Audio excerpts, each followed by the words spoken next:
નમસ્કાર. જામનગરમાં મહાનગરપાલિકા ચૂંટણી પહેલા પોલીસ એક્શન મોડમાં.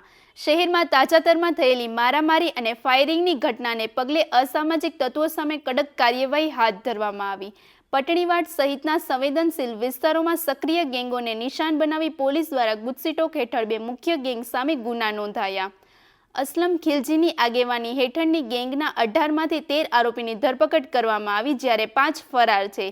તે જ રીતે અલ્તાફ ખફી અને તેના સાગરીતો સામે 11 ગુનાઓ નોંધાયા છે, જેમાંથી 8 જેલમાં છે અને 1ની ધરપકડ કરવામાં આવી. 2 ફરાર. પોલીસની આ કડક કાર્યવાહી બાદ શહેરમાં અસામાજિક તત્વોમાં ભયનો માહોલ સર્જાયો અને ઘણા માથાભારે તત્વો ભૂગર્ભમાં ઉતરી ગયા. વધુ સમાચાર માટે જોડાયેલા રહો આરપી ગુજરાત ન્યૂઝ રાજકોટ. જિલ્લામાં એ ડિવિઝન પોલીસ સ્ટેશનમાં 2 FIR ગુજસીટોકની કલમ 312, 32, 34 અને 35 મુજબ નોંધવામાં આવેલી છે. આ 2 FIR જામનગર જિલ્લામાં 2 ટોલકીઓ જે અસલમ કરીમ ખિલજીની ટોલકી અને એના 18 સાગરીતો અને બીજી FIR અલ્તાફ ગફાર ખફી અને એની ટોલકીના 11 માણસો વિરુદ્ધ ગુજસીટોક કલમ હેઠળ નોંધવામાં આવેલી છે. આ 2 ગેંગ ટોલકીઓ વિરુદ્ધની ગુનાહિત ઇતિહાસ બાબત હું આપ લોકોને જણાવવા માંગુ છું કે અસલમની ગેંગમાં જે 18 માણસો છે એના વિરુદ્ધ 46 ગુનાઓ છે. અલ્તાફ અને એની ટોલકી ઉપર 52 ગુનાઓ નોંધવામાં આવેલા છે. ગંભીર ગુનાઓની હિસ્ટ્રી જેમાં ખૂનની કોશિશ, બલાત્કાર, આર્મ્સ એક્ટ, લેન્ડ ગ્રેબિંગ, જાનથી મારી નાખવાની ધમકી, ધાડ પાડવાની તૈયારી, ફાયરિંગ, એટ્રોસિટી, ઘરફોડ, પ્રોહિબિશન, નાર્કોટિક્સ અને એવા ગુનાઓની હિસ્ટ્રીવાળી ટોલકી જે છેલ્લા 3 મહિનામાં પણ એ લોકો એકબીજા ઉપર અને સામાન્ય નાગરિકો ઉપર 307ના ગુનાઓ અને સિક્કા પોલીસ સ્ટેશનમાં 1 અઠવાડિયા પહેલાં ફાયરિંગ અને 307ના ગુનાઓ જો દાખલ થયા છે. એ પ્રકારની હિસ્ટ્રીને જે 2 ટોલકી વિરુદ્ધ છે એના વિરુદ્ધ એના ગુનાઓને ધ્યાનમાં રાખતા અને એના જો ગેંગ મેમ્બર્સ છે એના વિરુદ્ધ અમે એક 2 ફરિયાદ સિટી એ ડિવિઝનમાં આજે નોંધવામાં આવેલી છે. એના પછી અસલમ ખિલજી અને એને 18 સાગરીતોમાંથી અત્યારે અમે 13 આરોપીઓની ધરપકડ કરેલી છે. 5 આરોપીની ધરપકડ કરવાની બાકી છે. અલ્તાફ ગફાર ખફીની 11 લોકોની જે ટોલકી વિરુદ્ધ અમે ગુના દાખલ કર્યું છે એમાંથી 8 આરોપીઓ અત્યારે જેલમાં છે, જે ફાયરિંગ અને 307ના ગુનામાં આરોપી છે.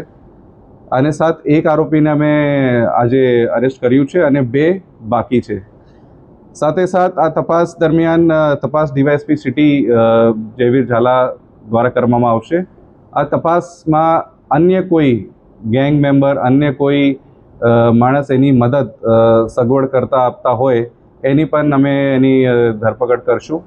સાથે સાથ એ લોકોએ જે પણ ગેરકાયદેસર મિલકત પોતાની એ ગુનાહિત ઇતિહાસથી અને પ્રવૃત્તિઓથી જે વસાવી છે એની પણ અમે તપાસ કરવામાં આવશે અમારી દ્વારા. ગુજસીટોકની જે કલમો હેઠળ આ ગુનો નોંધવામાં આવ્યો છે એ કલમોમાં શું સમાવેશ થાય છે? ખાસ કરીને જે કલમ છે જેમાં ગુનાહિત ટોલકી, ઓર્ગેનાઇઝડ ક્રાઇમ સિન્ડિકેટ જેમાં કહેવામાં આવે છે, જે ટોલકી એક્ટિવ હોય, જેની ગતિવિધિઓ ચાલતી હોય, જે રીતે મેં કીધું આપને છેલ્લા 6 મહિનામાં એ લોકોએ 3 થી 4 ગંભીર ગુના એકબીજા ઉપર કર્યું છે. સાથે સાથે આમને સામનેના ગુનાઓ છે અને સાથે સાથે સામાન્ય નાગરિકોને હેરાન કરવાની અને એને વિરુદ્ધ પણ ગુના કરવાની એ ટેવવાલા છે. તો ગેરકાયદેસર પ્રવૃત્તિ કરનાર ટોલકી જેની પ્રવૃત્તિ ચાલુ હોય અને એ ટોલકી દ્વારા સામાન્ય જનમાં ભય ફેલાવતા હોય અને ગેરકાયદેસર મિલકત પણ વસાલી હોય એ વિરુદ્ધ આ કલમ મુજબ ગુજસીટોકની એ 2 ફરિયાદ દાખલ કરવામાં આવેલી છે. આ સમગ્ર અંગે સર કોઈ સ્પેશિયલ ટીમ બનાવવામાં આવી છે તપાસ? આ જે પૂરી જે ગુનાહિત ઇતિહાસ, જે ટોલકીના ગુનાહિત ઇતિહાસ અને આરોપીઓ બાબત જે અટક કરવાની પ્રોસિજર છે, સિટી ડિવિઝન ડીવાયએસપી અને LCB SOGની ટીમ્સ દ્વારા કરવામાં આવેલી છે. સર, અત્યાર સુધી કોઈ મિલકત ટાચમાં લેવામાં આવી, કોઈ કાર્યવાહી કરવામાં આવી? અત્યારે એની તપાસ કરવામાં આવશે. જે મિલકતો અગાઉ ડેમોલિશન થયું છે એની પણ વિગત એવા લેવામાં આવશે, જેની ઉપર લેન્ડ ગ્રેબિંગ હેઠળ જે એક્ટ હેઠળ પણ એને આરોપીઓ વિરુદ્ધ ગુના દાખલ છે એને પણ એમાં ઇન્ક્લુડ કરવામાં આવશે.